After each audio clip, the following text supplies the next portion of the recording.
puesto de pie para dar mayor reverencia a la palabra de Dios. Tito 1, del 1 al 4.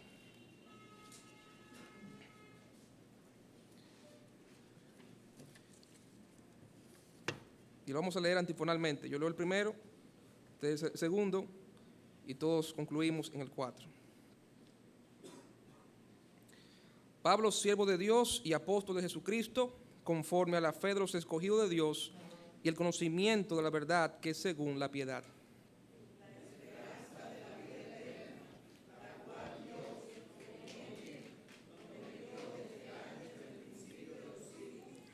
Y a su debido tiempo manifestó su palabra por medio de la predicación que me fue encomendada por mandato de Dios, nuestro Salvador.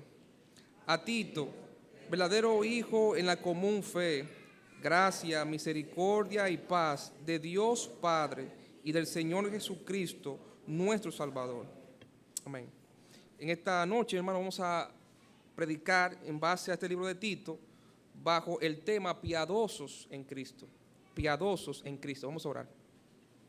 Dios bueno y Padre Celestial, gracias, Señor, por la oportunidad que tú nos brinda de estar una vez más en tu casa hoy día domingo, Señor. Hay tantas distracciones que el mundo ofrece, pero Padre Celestial, nada se compara estar en tus atrios. El salmista decía que se alegraba con lo que decían: a la casa de Jehová iremos, Señor. Y Padre, gracias por el privilegio de poder estar una vez más en tu casa y poder disfrutar de todos los beneficios de ella. Padre, en este momento queremos que tu Santo Espíritu pueda obrar en medio nuestro, que quite toda distracción, todo impedimento en nuestras mentes y corazones.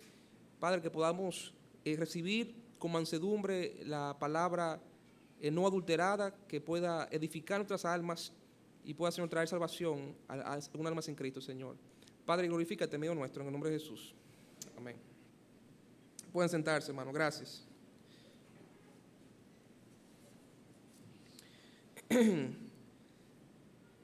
semana pasada se me acercó una jovencita y me hizo una pregunta que no entendía: cómo yo dije que 2 Timoteo fue la última carta, ¿verdad?, que escribió el apóstol Pablo. Sin embargo, después de 2 Timoteo está Tito. Y si yo dije que después, unos meses después de Pablo concluir esta carta de 2 Timoteo, pues él murió como mártir. Entonces, ¿en qué momento él escribió a Tito y a Filemón? Una buena pregunta, ¿verdad? Porque cuando uno ve el orden en el que están los libros, pues uno entiende que Filemón fue la última carta de Pablo. Sin embargo, la última carta, históricamente y cronológicamente, fue 2 Timoteo.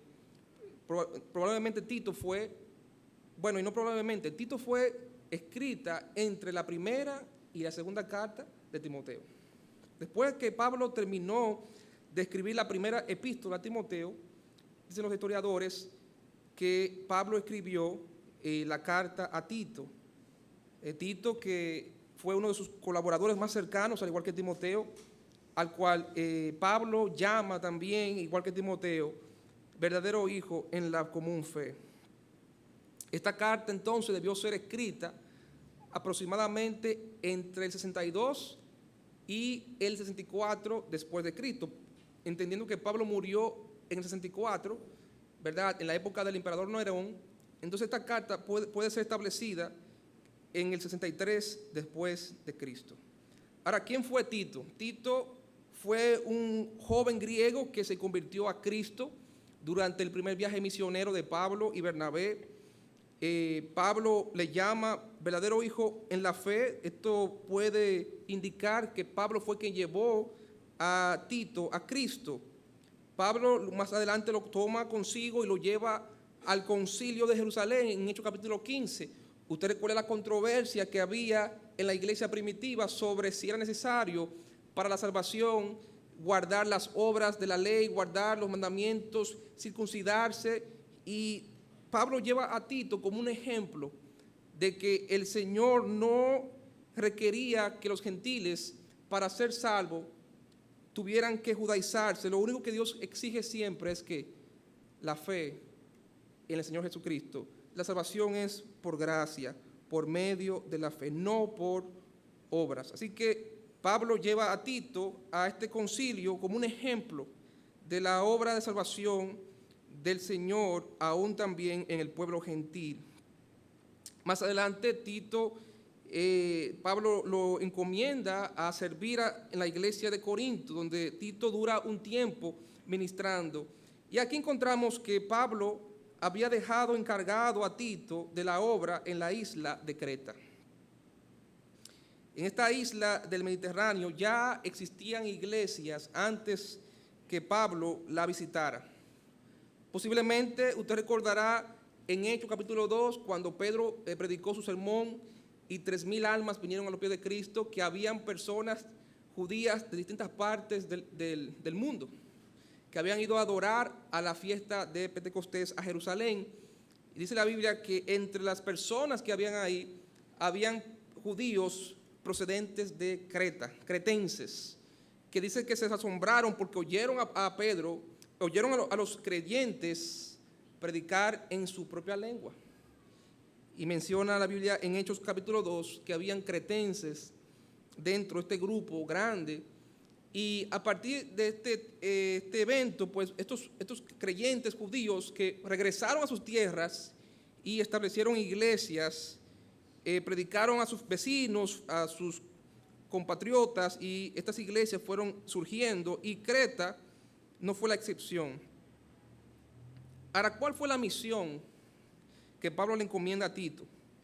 Mira lo que dice en el versículo 5, Tito 1:5, dice: por esta causa te dejé en Creta para que corrigieses lo deficiente y establecieses ancianos en cada ciudad, así como yo te mandé. La misión de Tito era corregir lo que estaba mal, continuar lo que estaba bien. Y eso es lo que nunca se hizo. No, fue corregir lo deficiente y establecer ancianos o pastores, obispos, en cada ciudad, en cada iglesia de esta isla de Creta. Pablo le escribe esta carta a Tito para animarle a mantenerse firme, sirviendo al Señor, llevando a cabo esta difícil pero importante tarea. Al mismo tiempo, Pablo le escribe para instruirle de la manera apropiada y correcta en que la iglesia debía testificar de Cristo a otros.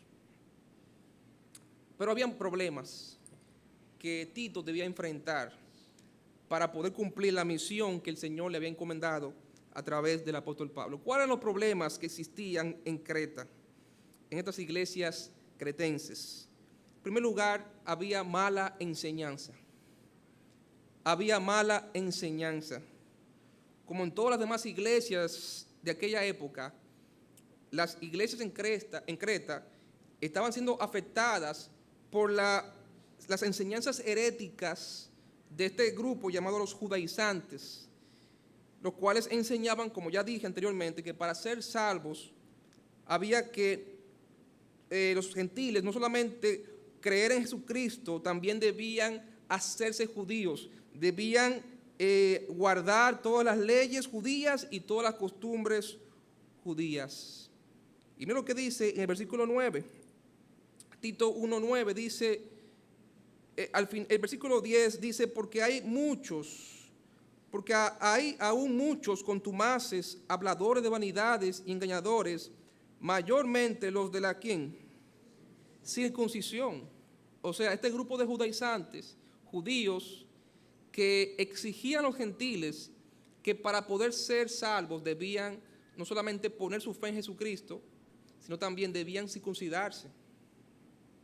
Y obviamente la circuncisión era una señal netamente para el pueblo judío, aunque obviamente tiene aplicaciones saludables para cada cultura o cada país, ¿verdad? Cada nación que quiera adoptar esta costumbre, pero no era requerido. Para ser judío era requerido la circuncisión. Era obligatorio circuncidarse. ¿Usted recuerda cuando en Génesis capítulo 38, me parece que es, cuando la hija de Jacob va a ver las muchachas, ¿recuerdan? No, la hija de Jacob, sí, va a ver las muchachas y entonces un muchacho, un príncipe ahí la toma, la forza, ¿verdad? a tener relaciones con él, luego la quiere como esposa. Y ustedes recuerdan que los hijos de Jacob, cuando regresaron y oyeron esas noticias, pues se pusieron muy tristes. Y ellos idearon un plan para vengarse. Y ellos hicieron creer a esta gente que se iban a hacer alianzas con ellos, y que le iban a dar sus hijas, y que ellos iban a tomar sus hijas como mujeres, y así iba a haber una alianza. ¿Y cuál fue la condición que los hijos de Jacob le pusieron a esta gente? Que cada varón debía que circuncidarse.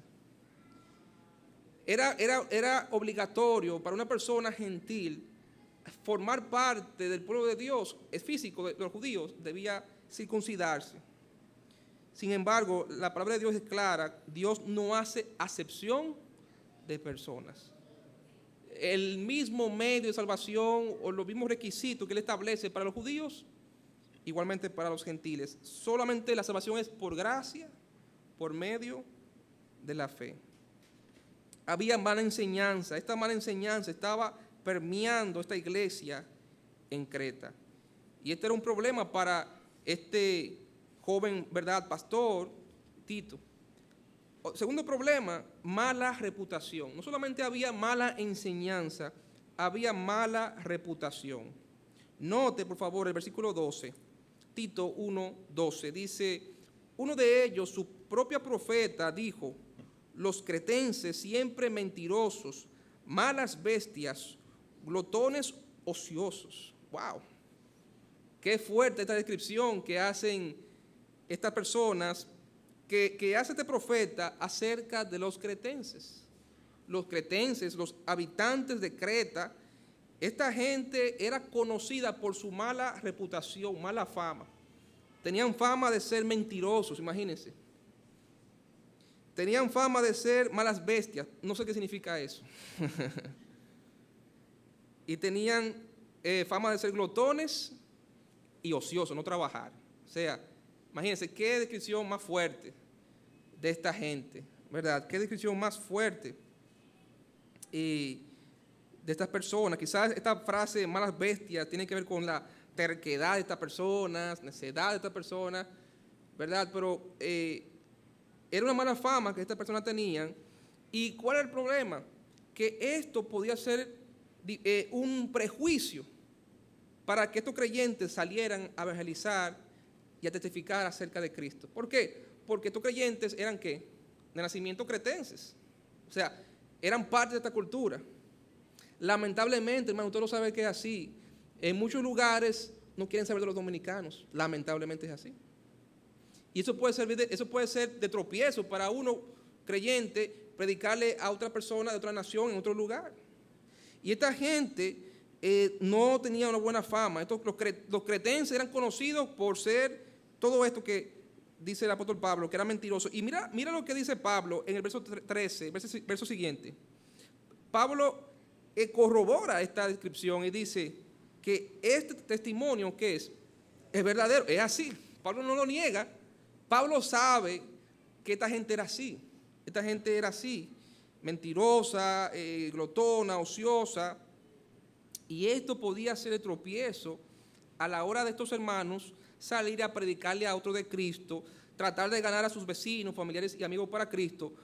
Por tal razón, Pablo enfatiza en toda esta epístola de Tito la necesidad del creyente de vivir una vida, ¿cómo? Piadosa. Vivir una vida piadosa frente a una sociedad incrédula e inmoral. La obligación del creyente de vivir una vida piadosa frente a los ojos de una sociedad incrédula e inmoral. Por lo tanto, el tema central de esta epístola es un testimonio piadoso frente al mundo. Dios quiere, hermano, que usted y yo seamos piadosos en Cristo. Ahora, ¿qué significa la palabra piadoso? La palabra piedad significa devoción a Dios. Por lo tanto, una persona piadosa es una persona que se caracteriza por su profunda, ¿qué?, devoción a Dios. Piedad, devoto a Dios. Piadoso, se caracteriza por una profunda piedad a Dios, devoción a Dios, perdón. Entonces, Dios quiere que seamos devotos a Él. Hermano, ser cristiano no equivale a ser devoto a Dios, ¿sí o no? O sea, el que seamos cristianos no obligatoriamente equivale a que ya somos piadosos o que ya somos personas devotas a Dios. Porque de la misma manera que hay creyentes piadosos, también hay creyentes que impíos. ¿Sí o no? Hay cristianos, hermanos, que quizás en algún momento en su vida se portan o actúan impíamente. Y Dios no quiere que eso caracterice a ningún hijo de Él. Al contrario, Dios quiere que seamos conocidos por ser personas piadosas. Ahora bien, la piedad, hermano, no es una cualidad propia del ser humano. La piedad ni siquiera es una cualidad propia del cristiano. No es una cualidad inherente en el creyente. Mira lo que dice Tito 2:11 al 12. Tito 2:11 al 12. Porque la gracia de Dios se ha manifestado para salvación a todos los hombres. Verso 12. Enseñándonos que, renunciando a la impiedad y a los deseos mundanos, vivamos en este siglo sobria, justa y piadosamente. ¿Qué nos enseña la gracia de Dios? Que renunciamos ¿a qué? A toda impiedad. La gracia de Dios, cuando una persona experimenta la gracia salvadora de Dios en su vida, esa persona debe aprender ¿a qué? A ser ¿qué? Piadoso. Pero la piedad se aprende. La gracia nos enseña a ser piadoso. La piedad se aprende. La piedad se ejercita, hermano. 1 Timoteo capítulo 4, versículos 7 al 8. 1 Timoteo capítulo 4, versículos 7 al 8. Pablo le dice a Timoteo: desecha las fábulas profanas y de viejas. Ejercítate, ¿para qué? Para la piedad, porque el ejercicio corporal para poco es provechoso, pero la piedad para todo aprovecha, pues tiene promesa de esta vida presente y de la venidera. Debemos ejercitar la piedad. Primero debemos aprender a ser piadosos y luego tenemos que ejercitar esa cualidad en nosotros. Pero además la piedad se desarrolla. Segunda de Pedro capítulo 1, versículo 6. Segunda de Pedro 1, 6. Versículo 5 dice: vosotros también, poniendo toda diligencia por esto mismo, añadid a vuestra fe virtud, a la virtud conocimiento, al conocimiento dominio propio, al dominio propio paciencia, a la paciencia piedad. Aquí nos manda el Señor a añadir a nuestro carácter, añadir a nuestra vida la piedad. De manera, hermano, que debemos aprender, debemos ejercitar y desarrollar la piedad. Debemos ejercitar la piedad, desarrollar esa cualidad en nuestras vidas. Ahora, como todo lo que Dios nos demanda, hermanos, y nos exige, Dios siempre nos capacita, nos da los recursos divinos para poder llevar a cabo su plan en nuestras vidas, ¿sí o no? El Señor no solo nos exige, el Señor nos capacita y nos da los recursos para que usted y yo como cristianos podamos llevar a cabo su plan y su voluntad en nuestra vida. Si Dios quiere, si Dios exige y demanda que sus hijos seamos piadosos, Él nos va a dar lo que vamos a necesitar para llevar a cabo su plan y su voluntad en nuestra vida. Y por eso que dice en el capítulo 1, segunda de Pedro, capítulo 1, verso 3, dice, como todas las cosas que pertenecen a la vida y a la ¿qué? Y a la piedad nos han sido dadas por su divino poder mediante el conocimiento de aquel que nos llamó por su gloria y excelencia, por medio de las cuales nos ha dado preciosas y grandísimas promesas. Note, dice que Dios nos ha dado y después nos dice que nos han sido dadas, de manera que Dios nos da. Dios nos da a cada creyente lo que necesitamos para poder lograr obedecer y hacer su voluntad. Dice, para que por ellas llegases a ser participantes de la naturaleza divina, habiendo huido de la corrupción que hay en el mundo a causa de la concupiscencia. ¿Cuál ha sido el recurso divino que el Señor nos ha dado a cada creyente? A cada creyente nos ha dado el mismo recurso para que todos podamos llegar a ser piadosos en esta vida. ¿Quién se atina? El Espíritu Santo, gloria a Dios.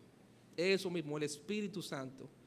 Cada creyente en Cristo, Dios le ha dado el Espíritu Santo, ¿sí o no? El don del Espíritu Santo. Junto con el don de la salvación, viene el don del Espíritu Santo.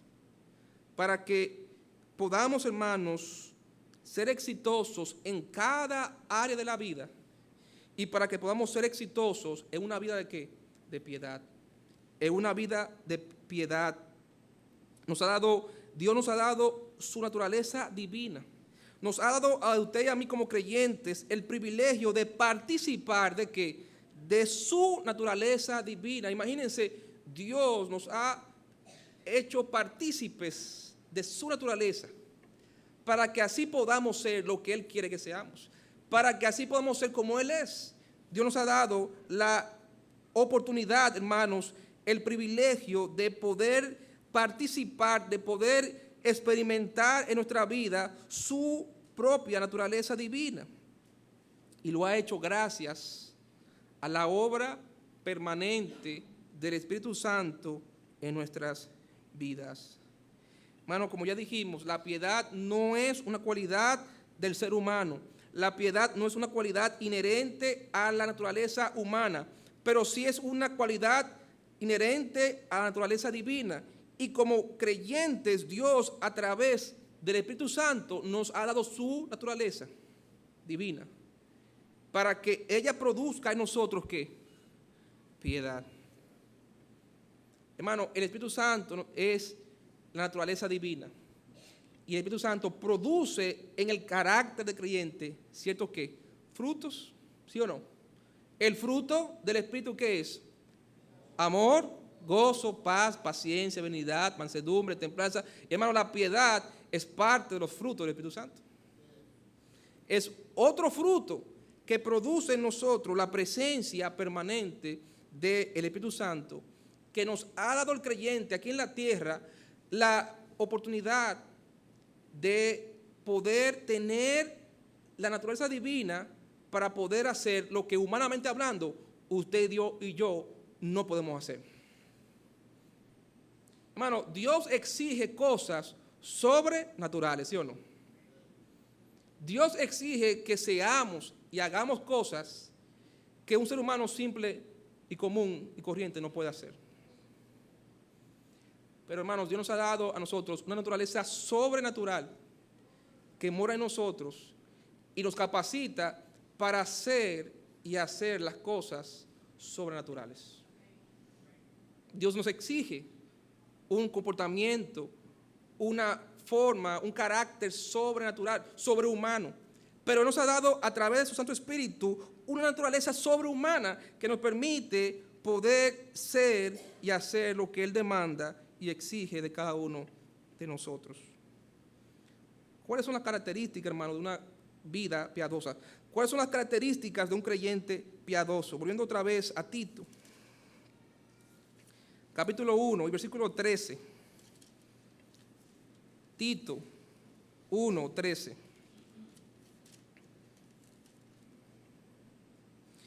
Dice, este testimonio es verdadero, por tanto, repréndeles duramente para que sean, ¿qué?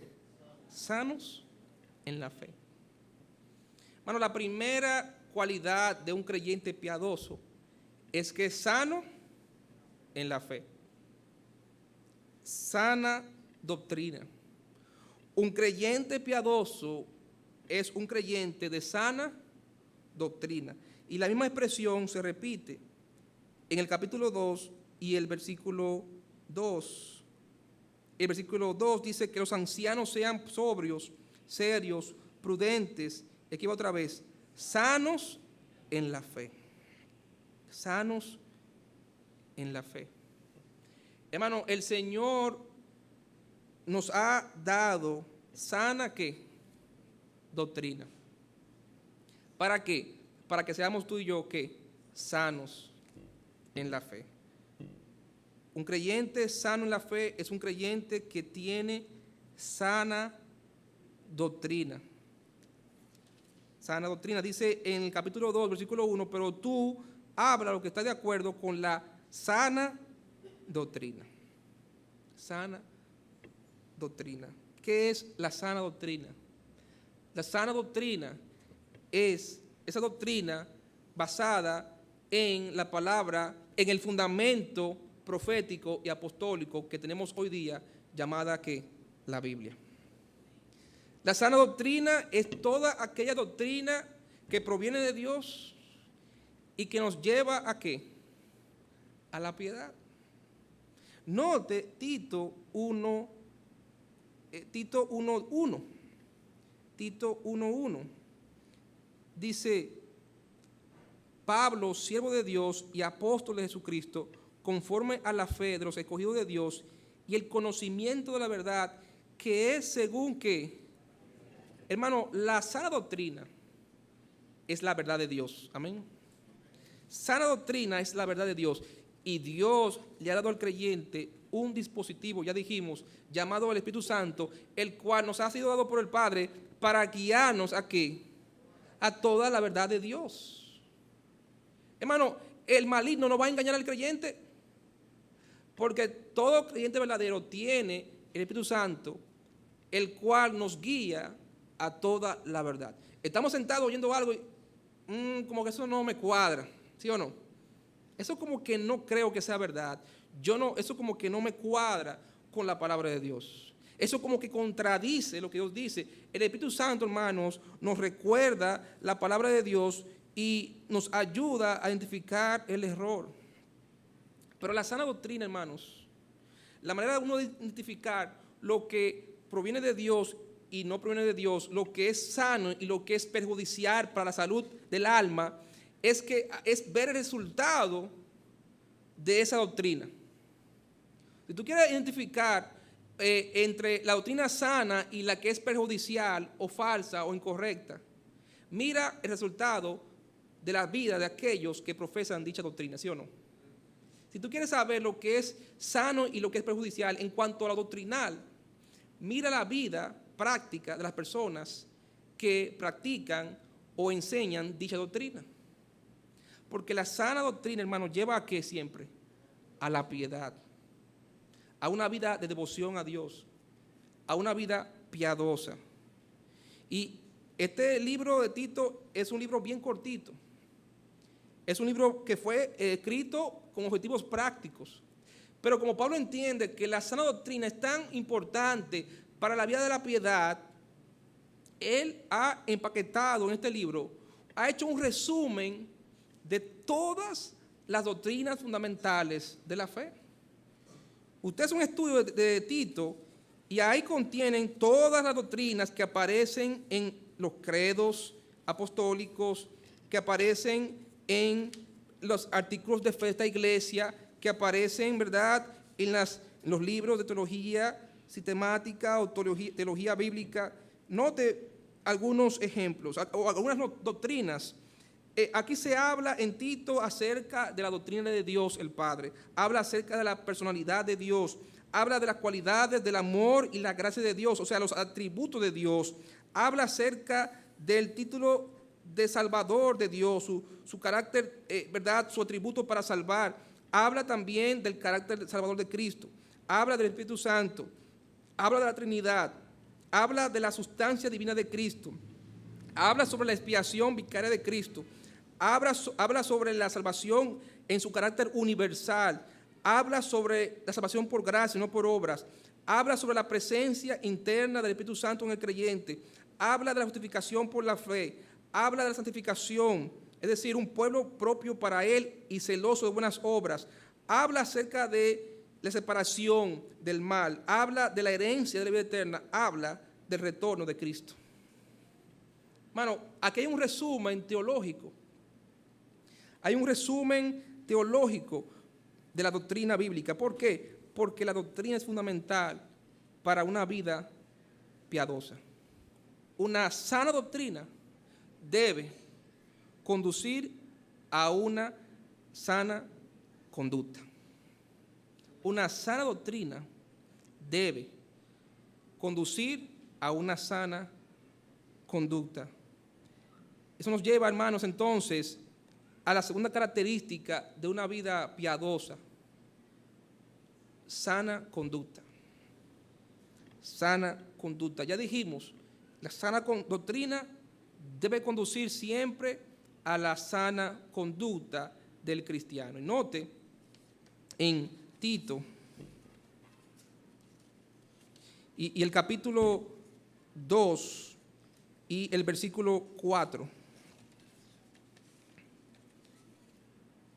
Versículo 3 dice,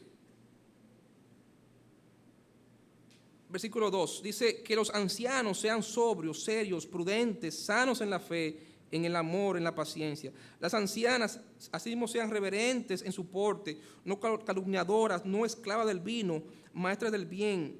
Versículo 5, a las mujeres jóvenes que amen a su marido. Versículo 4, versículo 5, a ser prudentes, castas, cuidadosas de su casa, buenas, sujetas a sus maridos. Versículo 6, asimismo los jóvenes que sean prudentes.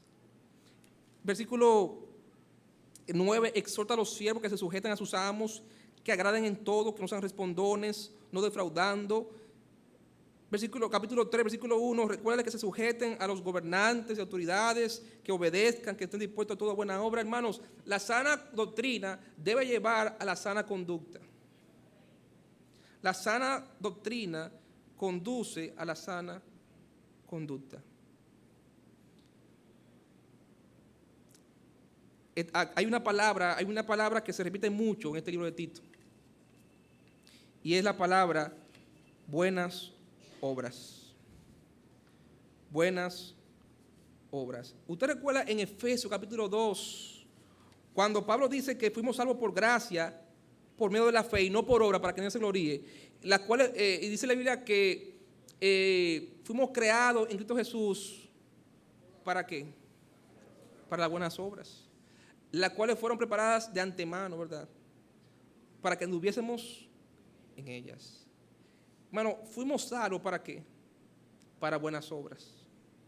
Y hay una relación muy íntima entre la sana doctrina y las buenas obras. Hay una relación muy, muy íntima entre la sana doctrina y las buenas obras. Note, hermanos, todas las veces que aparece esta palabra buenas obras en este libro de Tito. Tito 2:7. Tito 2:7. Dice, presentándote tú en todo como ejemplo de buenas obras. Los creyentes tenemos que ser ejemplo de ¿qué? De buenas obras.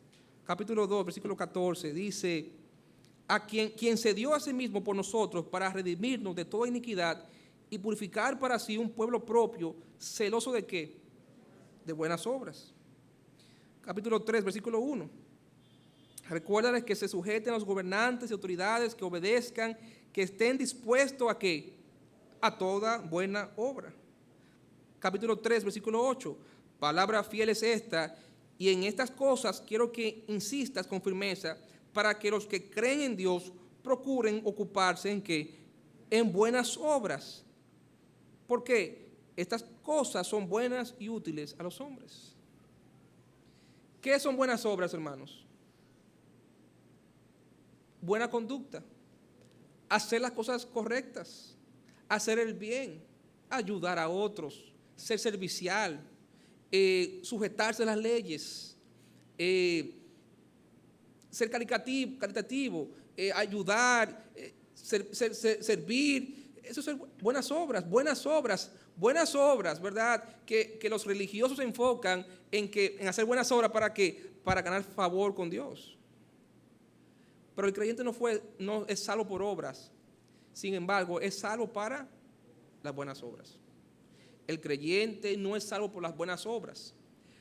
No es salvo por hacer buenas obras, pero es salvo para hacer buenas obras.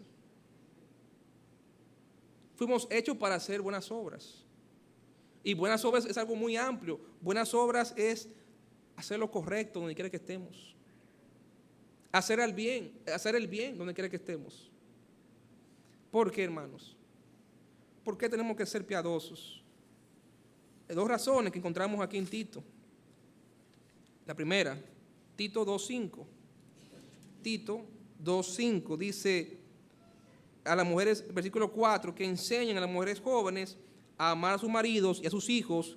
Versículo 5, a ser prudentes, castas, cuidadosas de su casa, buenas, sujetas a sus maridos, todas esas buenas obras.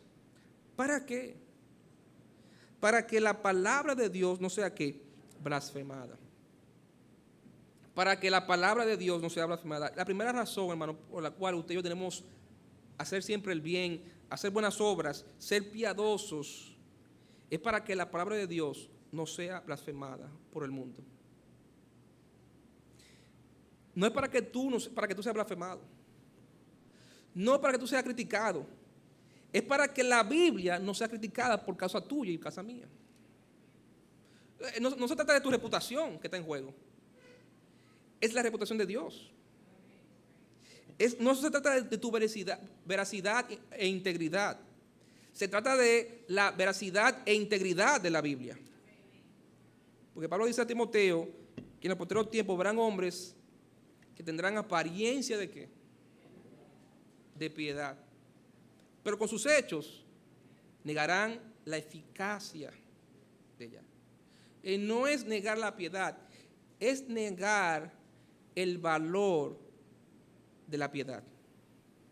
Hermano, la gente ve bien que seamos piadosos, ¿sí o no? O eso lo ve mal el mundo. Yo no creo que nadie critique a alguien, o sea, lo puede hacer, pero no honestamente, sinceramente. No creo que nadie critique a otro por hacer buenas obras y ser alguien piadoso, devoto a Dios. Pero yo creo que la gente lo que duda es de la importancia, del valor, del objetivo, del beneficio de ser piadoso. O sea, tú puedes ser piadoso, allá tú, pero ¿qué beneficio yo voy a conseguir con ser piadoso? O sea, ¿para qué yo tengo que limitar mis deseos carnales? ¿Por qué yo tengo que alejarme de los vicios? ¿Por qué yo tengo que alejarme de los pecados? ¿Por qué yo tengo que evitar hacer aquello? ¿Cuál es el beneficio que trae a mi vida ser cristiano? ¿Qué beneficio yo voy a tener por dejar la bebida, por arrepentirme de mis pecados? ¿Qué beneficio yo voy a tener por estar en la iglesia? ¿Qué beneficio va a negar la eficacia de ella? Cuando veo a un creyente viviendo como un impío, dice, pero entonces ¿para qué me voy a convertir? Señores, hermanos, esto es algo bíblico. Esto no es nada nuevo. Esto tiene ya 2000 años atrás que fue escrito y era lo mismo en aquella época y sigue siendo lo mismo y seguirá siendo lo mismo. ¿Por qué? Porque el mundo no cambia, el creyente sigue siendo el creyente en cada época. La palabra de Dios sigue siendo la misma solución para la iglesia. Pero la misma realidad que vivimos hoy día la vivían los creyentes en aquella época. ¿Para qué me voy a convertir si ellos viven igual que nosotros? ¿Cuál es el beneficio que ha dejado su vida si siguen igual que nosotros? ¿Qué cambio ellos tienen en su vida? ¿Qué beneficio por ser piadosos ellos tienen? Entonces, aquí encontramos un ejemplo muy práctico. Pablo manda a través de Tito a las mujeres creyentes jóvenes con maridos incrédulos, las manda a ser ¿qué? Mujeres que piadosas, esposas piadosas. ¿Para qué? para que la palabra de Dios, para que la Biblia no sea blasfemada por sus maridos y hablen mal de Dios, hablen mal de la Biblia, hablen mal del Evangelio, hablen mal del cristianismo, hablen mal de la fe que ella profesa. Y pudiéramos ahí poner un esposo creyente con una esposa incrédula, o un hijo cristiano con padres incrédulos, o un cristiano en el trabajo con compañeros incrédulos. Ponle ahí el ejemplo, la condición que tú quieras. El principio es el mismo, hermanos. Debemos ser piadosos, hermanos, porque hay gente que está aquí mirando. Hay gente que está mirando. Y yo sé, hermano, que cuando predicamos y nos dan la excusa de que yo no me voy a convertir, ni quiero escuchar el evangelio porque yo tengo vecinos y porque yo conozco a este que es cristiano, y mira cómo vive. Y yo sé que nos decimos, pero no mire a fulano, no mire a Perencejo, mira a Cristo. Pero hermano, Cristo mora en nosotros. Ellos no van a ver a Cristo, ellos van a ver a aquellos que dicen que son de Cristo. Porque aquí nadie lo va a ver hasta que Él venga. Nos ven a ti y a mí, que somos el cuerpo de Cristo. La manifestación visible de Cristo en la tierra es la iglesia. Y si miran en nosotros una conducta que no es conforme al Cristo de la Biblia, entonces van a decir, van a blasfemar, van a criticar, van a hablar mal de la Biblia, del Evangelio de Cristo. Recuerdo que leí una ocasión, supuestamente, que Mahoma decía, me gusta Cristo. Lo que no me gusta son los cristianos. Perdón, no era Mahoma. Eso lo decía este hombre de la India, Mahatma Gandhi. Gandhi decía, me gusta Cristo. No tengo problema con Cristo. Lo que tengo problema son con los cristianos. Qué triste, hermano. Estamos hablando de la India, con una tradición cristiana muy antigua, si tú no lo sabes. Porque el apóstol Tomás, el patrono de la India, y según los historiadores bíblicos cristianos, Tomás llegó hasta la India y fundó una iglesia que todavía persiste hoy día, dicen los historiadores. La tradición cristiana en la India es vieja, pero qué triste el testimonio de muchos creyentes en el mundo. Entonces, debemos ser piadosos para que la palabra de Dios no sea blasfemada por el mundo. Hermano, debemos ser también piadosos para que los creyentes, usted y yo, no seamos acusados por el maligno. Debemos ser piadosos para que no seamos acusados por el maligno. Tito 2:8. Tito 2:8. Palabra sana e irreprochable, de modo que el adversario, ¿quién es el adversario del creyente? Se avergüence y no tenga nada malo de decir de vosotros. No tenga nada malo que decir de vosotros. Hermano, el maligno anda siempre buscando motivos para hablar mal del creyente. Buscando motivos para difamar al creyente y para acusarlo delante del Padre. Dice la Biblia en Apocalipsis que el acusador de los hermanos, que día y noche está acusando al creyente frente a Dios el Padre. Y Satanás está buscando siempre la oportunidad, la ocasión en el cual un hijo de Dios actúe impíamente para ir rápidamente donde el Padre y decir, tú ves, te lo dije, mira lo que hizo este hijo tuyo, esta hija tuya. Pero gloria a Dios que Cristo es nuestro abogado ante el Padre. Pero hermano, yo creo que le diéramos menos trabajo al Señor Jesucristo si usted y yo decidiéramos ser piadosos, amén. Tuviera menos trabajo, menos archivos, ¿verdad?, que tener que lidiar, menos situaciones que tener que defender. Y su defensa siempre es efectiva, porque Él es la propiciación, dice 1 de Juan, por nuestro pecado. Él dice a Satanás, mira las marcas, yo pagué por ese pecado. Pero hermano, es triste delante de Dios que usted y yo vivamos impíamente. Hermano, no es justo. El miércoles hablábamos acerca de que Pablo dice que la gracia de Dios en él no había sido en vano. La gracia de Dios no había sido en vano. Hermano, no tenemos que justificar cada día el amor de Dios en nuestra vida. Tenemos que cada día justificar la gracia de Dios. Y mira lo que dice Pablo acerca de eso, aquí mismo en Tito, en el capítulo 2, y el capítulo 3, perdón, y el versículo 3, dice, porque nosotros también éramos en otro tiempo, dice Pablo, insensatos, rebeldes, extraviados, esclavos de concupiscencia y deleites diversos, viviendo en malicia y envidia, aborrecibles y aborreciéndonos unos a otros. Pero cuando se manifestó la bondad de Dios, nuestro Salvador, y su amor para con los hombres, de manera general, pero ahora de manera particular, nos salvó a ti y a mí, no por obra de justicia que nosotros hubiéramos hecho, sino por su misericordia, por el lavamiento de la regeneración y por la renovación en el Espíritu Santo, el cual derramó en nosotros abundantemente por Jesucristo, nuestro Salvador. El apóstol Juan dice que si usted y yo no amamos a los hermanos, ¿cómo mora el amor de Dios en nosotros? Pablo dice que el Espíritu Santo ha sido derramado en el creyente ¿cómo? Abundantemente.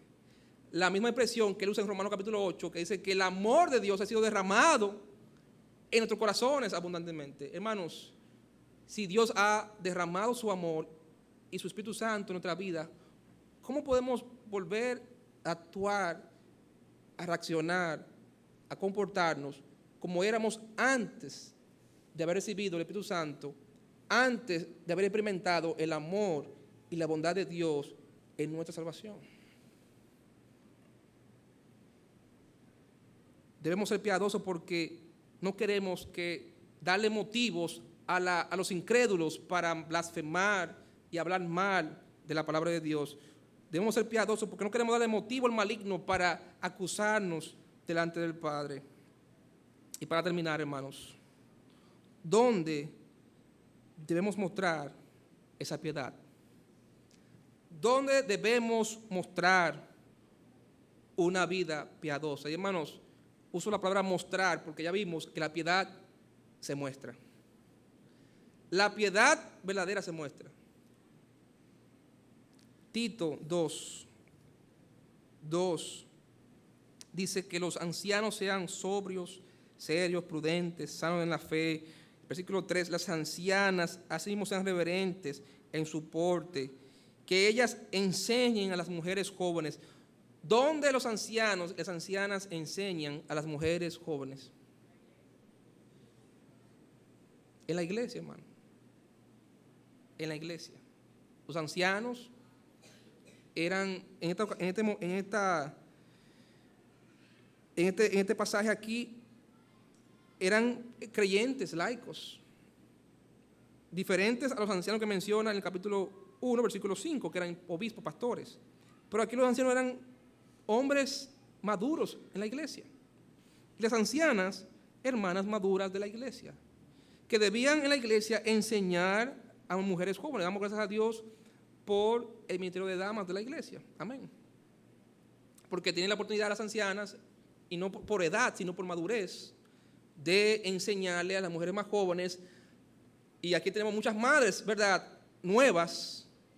Gracias a Dios, vi el domingo pasado, creo que fue o antepasado, se tiraron una foto, todas las madres primerizas de la iglesia, o recientes, la Karen, Priscila, ¿verdad?, Débora, todas las madres, todas esas mujeres jóvenes que ahora son madres, ¿verdad?, que tenemos ahora en la iglesia.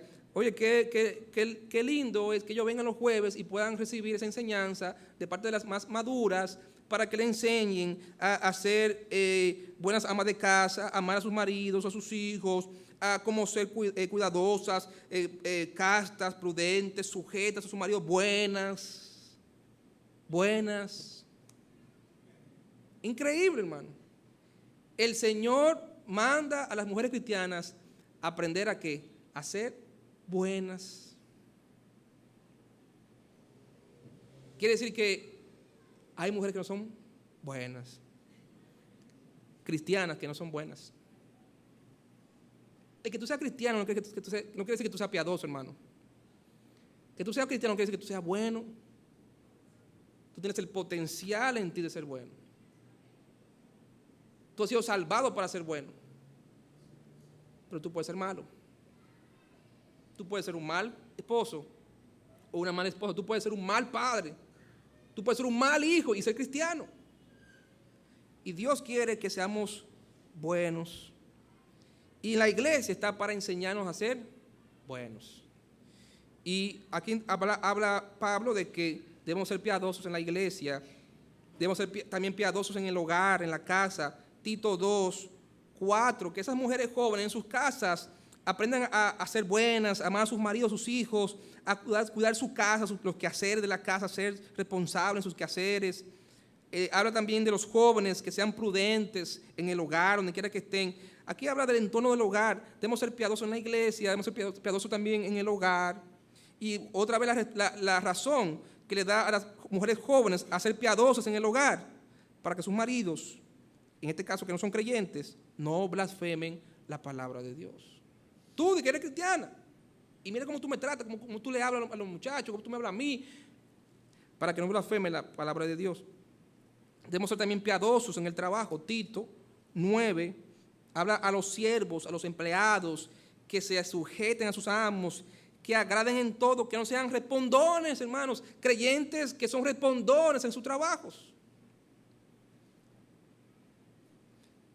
Dice que no sean respondones, que no defrauden, es decir, que si prometen que van a hacer algo, no busquen una excusa para no hacerlo, que no defrauden a sus jefes, que no defrauden a sus empleadores, que sean honestos, íntegros, que se muestren fieles en todo, integridad.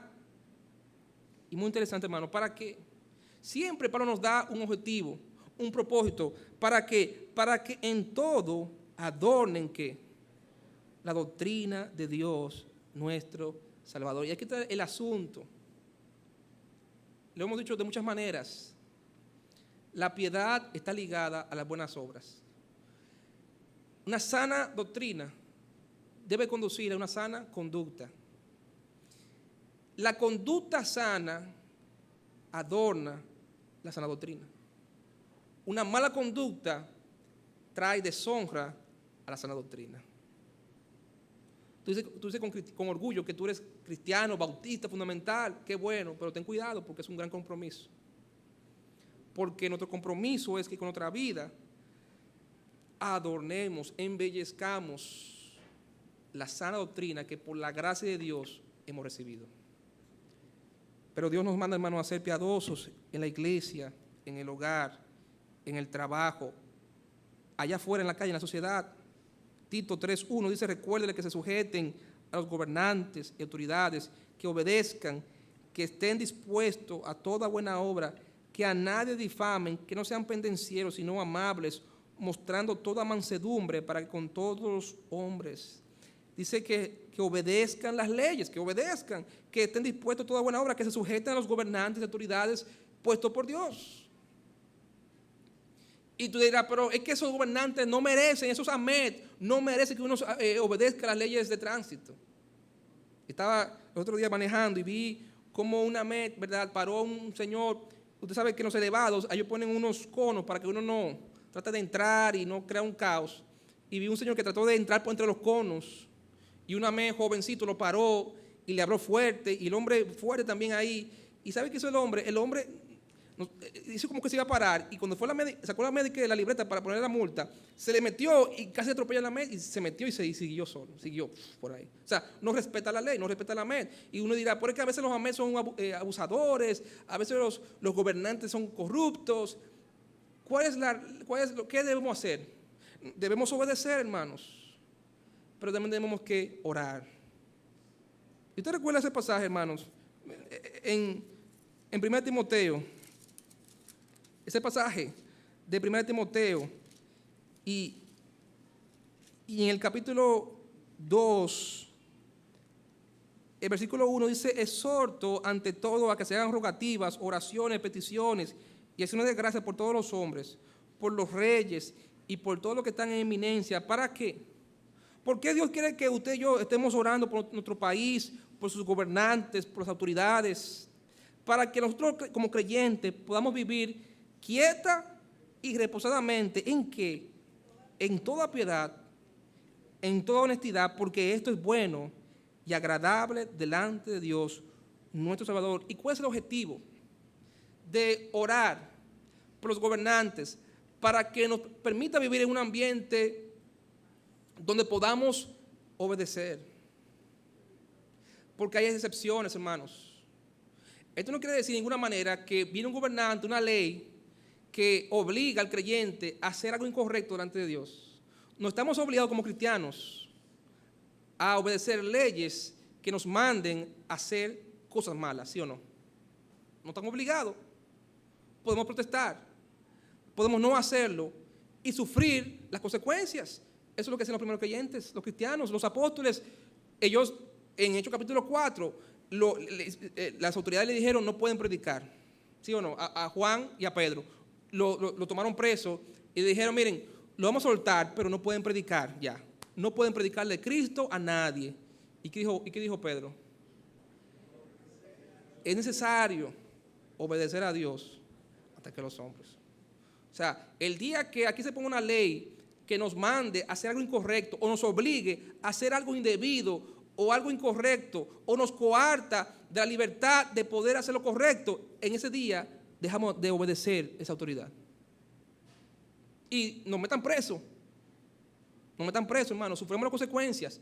Pero por eso debemos siempre usted y yo estar orando, para que Dios permita en su gracia que estos líderes, estas autoridades, nos permitan por lo menos vivir en la libertad de poder obedecer y vivir en paz. ¿Y cuál es el objetivo de eso, hermanos? Versículo 4. Dios quiere que todos los hombres sean ¿qué? Salvos y vengan al conocimiento de que cómo Dios va a salvar a la gente y cómo la gente va a conocer la verdad a través de tu vida y mi vida de piedad, a través de tu vida y mi vida de piedad. Dios va a hacer su obra. Dios va a salvar a todos los hombres y ellos van a venir solitos van a venir. Ellos van a venir solitos a querer conocer la verdad. ¿Pero a través de qué? A través de nuestras vidas piadosas. Hermano, la gente está mirando. El incrédulo está buscando motivos para no creer. El incrédulo está buscando motivos para blasfemar a Dios y su palabra. Y lo puede encontrar si usted y yo no vivimos una vida piadosa frente al mundo, frente al maligno, frente a Dios. Dios quiere que seamos creyentes piadosos en Cristo Jesús. Vamos a orar.